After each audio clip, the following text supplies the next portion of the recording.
वक्फ act पर supreme court में क्या चल रहा है ये आपको बताएंगे चीफ जस्टिस संजीव खन्ना, जो कि डेट देने की जल्द बात कह रहे थे। तो अब वो क्या कर रहे हैं इस पर चर्चा करेंगे। कल कपिल सिब्बल ने भी उनसे डिमांड की थी, इस पर उन्होंने कहा था कि मेल और पत्र भिजवाइए, यहाँ पर मौखिक बयान मत दीजिए। 15 याचिकाएं अब तक दाखिल हुई हैं। उन याचिकाओं में क्या है, किस आधार पर दावा किया गया है वक्फ एक्ट के खिलाफ, सभी चीज़ें आपको विस्तार से समझाएंगे। और समझाने के लिए हमारे साथ जुड़ रहे हैं सुप्रीम कोर्ट से हमारे वरिष्ठ साथी पीयूष पांडे जी।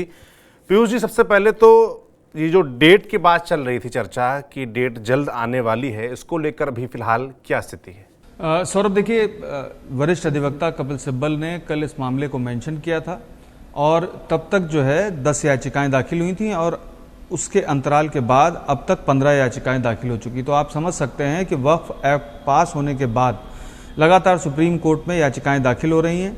सबसे पहली जो याचिका दाखिल हुई थी उसमें खास बात ये थी कि तब तक राष्ट्रपति ने विधेयकों को मंजूरी भी नहीं दी थी और तब तक कानून भी नहीं बना था। लेकिन तब असदुद्दीन ओवैसी और कांग्रेस के एक मेंबर की तरफ से पिटीशन फाइल की गई थी। अब उनमें अमेंड भी किया जा चुका है और जो याचिकाएं सुप्रीम कोर्ट ने लगेंगी वो बताया जा रहा है, एक अंदाज़ा है कि 15 तारीख तक इस मामले पर सुनवाई हो सकती है। कंप्यूटर जनरेटेड जो लिस्ट आती है उसमें जो 15 अप्रैल की तारीख दी गई है वो अभी तय नहीं है, क्योंकि इस मामले पर जो लिस्ट होती है सुप्रीम कोर्ट की, जब वो फाइनल लिस्ट आ जाएगी उसमें जब देखने को मिलेगा कि हाँ ये याचिका सुनवाई पर लगी हुई है, तभी मामले पर सुनवाई होगी। अहम बात यह है कि कल जब कपिल सिब्बल ने सीजीआई के समक्ष ये मामला मेंशन किया, तब सीजीआई ने भी ये कहा कि देखिए, मेंशनिंग का जो तरीका है वो बदल चुका है और मेंशनिंग के लिए पहले लेटर देना पड़ता है। रजिस्ट्री एक मेंशनिंग लिस्ट तैयार करती है, उसी के आधार पर आप मेंशन कर सकते हैं, ऐसे नहीं कर सकते हैं। तो कपिल सिब्बल ने कहा कि नहीं, हमने एक लेटर दिया हुआ है। तब चीफ ने कहा, सीजीआई ने कहा कि हम जो आपका लेटर है उस पर विचार करेंगे और एक तिथि आपको देंगे सुनवाई के लिए। और उम्मीद सबको ये थी कि दोपहर में जब सुप्रीम कोर्ट इस मामले पर गौर कर लेगा, कपिल सिब्बल जिस लेटर की बात कर रहे थे उस पर गौर कर लेगा, तो दोपहर के बाद सुनवाई हो सकती है। लेकिन बेंच, जो सीजीआई की बेंच थी, वो उसके पहले ही उठ गई और कल की जो रात की लिस्ट आई, यानी कि आज के जो केसेस लगने थे सुप्रीम कोर्ट में, उसमें भी ये मामला नहीं लगा। और कल अब सुप्रीम कोर्ट कल तक ही है, उसके बाद अगले बृहस्पतिवार शुक्रवार छुट्टी है और फिर आप समझ सकते हैं कि अगले 4 दिन छुट्टी रहेगी। शुक्रवार, बृहस्पतिवार, शुक्रवार, शनिवार और इतवार, 4 दिन ये छुट्टी रहेगी। उसके बाद जब सोमवार आएगा तब ये देखना होगा उसकी सूची में कि आखिर वक्फ एक्ट के खिलाफ जो याचिकाएं सुप्रीम कोर्ट में दाखिल की गई हैं उन पर सुनवाई होनी है या कब होनी है, ये स्पष्ट हो जाएगा। जो अभी तक की टेंटेटिव डेट है वो 15 अप्रैल की है और देखना ये होगा कि जो कंप्यूटर जनरेटेड 15 अप्रैल की टेंटेटिव डेट है उस पर उसी दिन सुप्रीम कोर्ट सुनवाई करता है या उसके पहले ही इन याचिकाओं पर सुनवाई कर लेता है। बिल्कुल। तो टेंटेटिव डेट आपने बता दी कि 15 तारीख है और उस दिन ये तस्वीर साफ हो पाएगी कि कौन सी बेंच सुनवाई करेगी, तारीख क्या होगी, सीजीआई किसको अलॉट करेंगे। मगर फिलहाल मैं थोड़ा सा, मुझे लगता है दर्शक हमारे ये जानना चाहेंगे कि याचिकाओं की संख्या लगातार बढ़ती जा रही है। करीब 15 याचिकाएं बताया जा रहा है अब तक दाखिल हो चुकी हैं वक्फ एक्ट के खिलाफ, जिसमें सबसे पहले कांग्रेस सांसद मोहम्मद जावेद, एमआईएम नेता असदुद्दीन ओवैसी, आप विधायक Amanatullah Khan, Association for Protection of Civil Rights, Samastha Kerala, Jamiatul Ulama, Maulana Arshad Madani, All India Muslim Personal Law Board, Indian Union Muslim League, Social Democratic Party of India, Anjum Qadri, Tayyab Khan, DMK, Congress सांसद इमरान प्रतापगढ़ी, आरजेडी सांसद मनोज झा, जेडीयू नेता परवेज सिद्दीकी। तो ये 15 याचिकाएं अब तक बताया जा रहा है सुप्रीम कोर्ट के समक्ष आ चुकी हैं और बताया जा रहा है कि मुख्य रूप से इनमें यही कहा गया है कि ये मुसलमानों के साथ भेदभाव करने वाला एक्ट है। वक्फ एक धार्मिक संस्था है, उसके कामकाज में सरकारी दखल गलत, इस तरह की बातें कही गई। मैं थोड़ा आपसे विस्तार से जानना चाहता हूँ, ये जो 15 याचिकाएं हैं इनका मजमून क्या है? बिल्कुल सौरभ, देखिए, जो याचिकाएं 15 याचिकाएं जो अब तक दाखिल की गई हैं, सबका मजमून जो है वो एक ही तरह का है। सब में जो संवैधानिक अधिकारों का उल्लंघन, खास तौर पर आर्टिकल 25 पर जो जोर दिया गया है, 25, 26 पर, जिसमें हर एक धर्म को भारत में धार्मिक स्वतंत्रता मिली हुई है अपने तरीके से उसकी परंपराएं निभाने के लिए। लेकिन आप ये समझ सकते हैं कि ये परंपरा का मसला नहीं है, और याचिकाओं में ये हवाला दिया गया है कि जो आर्टिकल 26 है उसका वॉयलेशन जो वक्फ एक्ट जो लाया गया है, यानी कि वक्फ एक्ट संशोधन अधिनियम जो लाया गया 2025, उससे आर्टिकल 26 का उल्लंघन होता है। तो ऐसी स्थिति में सुप्रीम कोर्ट इस पर तत्काल रोक लगाए और इसके बाद इस मामले पर विस्तार से विचार करके इस मामले को स्ट्रक डाउन करे, यानी कि वक्फ संशोधन अधिनियम 2025 को स्ट्रक डाउन कर दे, रद्द कर दे और उसको असंवैधानिक करार दे दे। ये मांग अभी तक जो याचिकाएं दाखिल की गई हैं उनमें की गई है। मसला ये है कि आखिर जो संवैधानिक अधिकार मिले हैं उनका उल्लंघन कैसे होता है इस एक्ट से, ये सुप्रीम कोर्ट जांचेगा, क्योंकि सुप्रीम कोर्ट ये देखेगा कि वाकई में जो याचिकाओं में दावा किया गया है क्या वो सही है या नहीं सही है। मैं आपको ये भी बता देता हूं कि आर्टिकल 14, 20, 26, 29, 300A इन सभी का हवाला याचिकाओं में खास तौर पर दिया गया है। जो सभी याचिकाएं हैं उनमें इन्हीं अनुच्छेदों का हवाला देते हुए सुप्रीम कोर्ट से ये मांग की गई है कि जो वक्फ अधिनियम संशोधन अधिनियम 2025 है उस पर तत्काल रोक लगाई जाए ताकि उसका इम्प्लीमेंटेशन न किया जा सके, चूंकि राष्ट्रपति से मंजूरी मिलने के बाद वो कानून देश में लागू हो गया है। और ऐसी स्थिति में जो उसमें प्रावधान दिए गए हैं, यानी कि डीएम ये तय करेगा कि ये जो अमुक संपत्ति है ये वक्फ की है भी या नहीं है, जो दावा किया जा रहा है वो सही है या नहीं है, और जो उसका बोर्ड है उसमें मेंबरान जो होंगे वो मुस्लिम धर्म से इतर भी होंगे, उसमें समाज सेवी लोग भी होंगे। तो जो सारे बदलाव किए गए हैं उसके बदलाव के बहुत सारे कारण भी मैंने आपको पूर्व में जब हमारी बातचीत हुई थी तब मैंने गिनाए थे।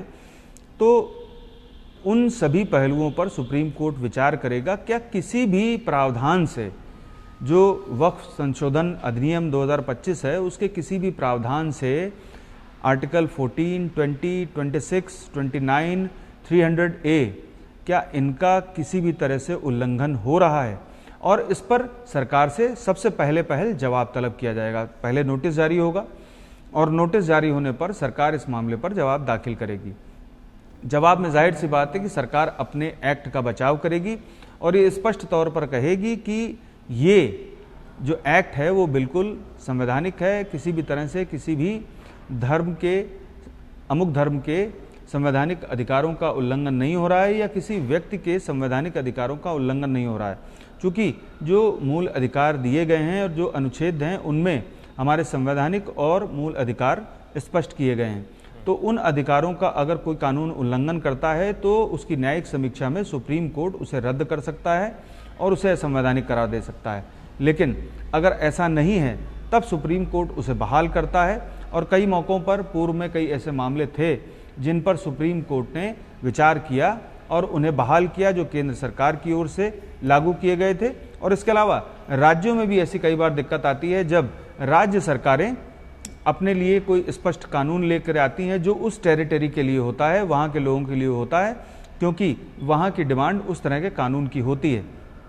ये सारी स्थितियों को ध्यान में रखते हुए अब तक जो 15 याचिकाएं दाखिल की गई हैं उनमें मोर ओवर मतलब ये कह सकते हैं कि एक ही तरह की याचिकाएं हैं और सब में ये हवाला दिया गया है कि जो आर्टिकल 26 है उसका उल्लंघन हो रहा है, और ऐसी स्थिति में जो मुस्लिम समाज है उसका जो धार्मिक परंपरा निभाने और उसके जो पर्सनल लॉ है उससे एक तरह से छेड़छाड़ है। तो इस आधार पर ये मांग की जा रही है कि इस कानून को रद्द कर दिया जाए सुप्रीम कोर्ट द्वारा और असंवैधानिक करार दे दिया जाए। लेकिन अभी तक जो सरकार का पक्ष लगातार संसद में रहा है और सार्वजनिक तौर पर भी जो बयान सरकार की ओर से जारी किए गए हैं उसमें यह साफ किया गया है कि किसी भी तरीके से ये धार्मिक जो परंपराएं हैं या जो धार्मिक आस्था का विषय है उनसे संबंधित मामला नहीं है।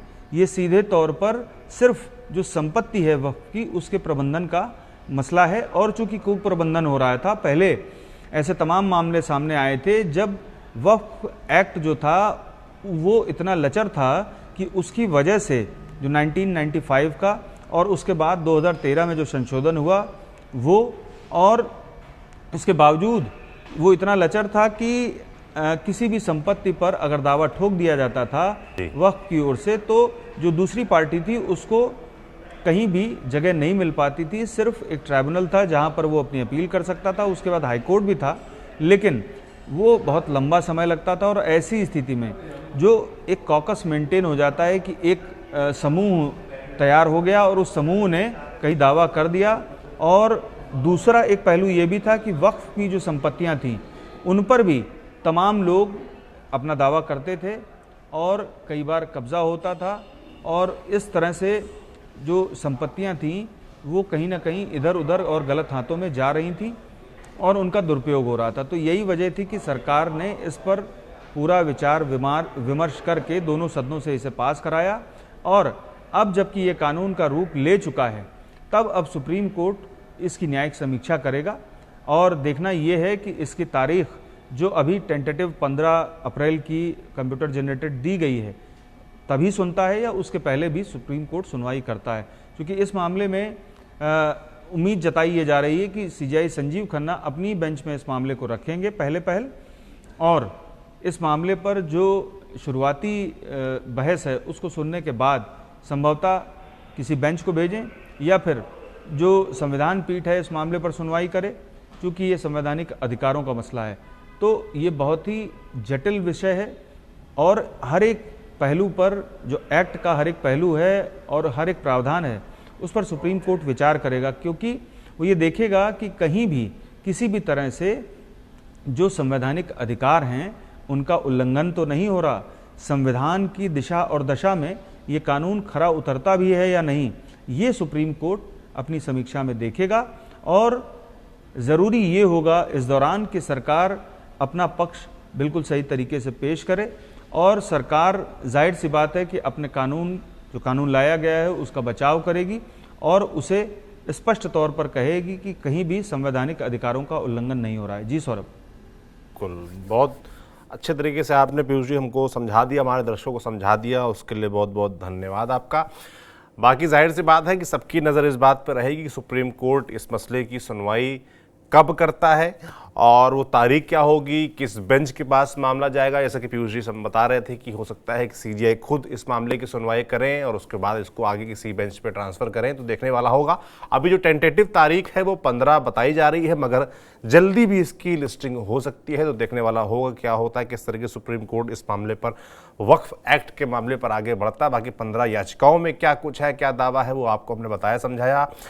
बाकी जब अपडेट आता है इस मामले पर आप तक हम ज़रूर पहुंचाएंगे। आप देखते रहिए TV9 डिजिटल। शुक्रिया।